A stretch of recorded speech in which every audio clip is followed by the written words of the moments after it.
7 263 இதே போல் தான் நான் மனப்பாடம் பண்ணி வச்சுருக்கேன். நீங்களும் இதே மாதிரி பிரித்தே மனப்பாடம் பண்ணுங்கள்.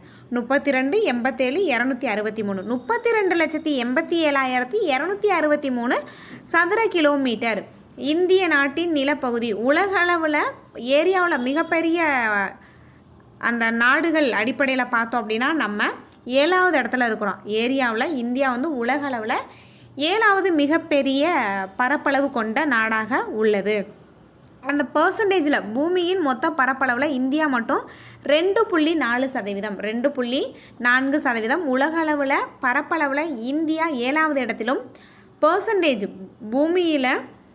பர்சன்டேஜ் வந்து இந்தியாவோட நிலப்பரப்பு 2.4%. அகில் கணவாய் கணவாய் அப்படின்னாவே இணைக்கும் பகுதி தான். போக்குவரத்திற்காக உள்ள ஒரு பகுதியாக தான் கணவாய் இருக்கும். இதில் அகில் கணவாய் இணைப்பது இதெல்லாம் கேட்ட கொஸ்டின். இந்த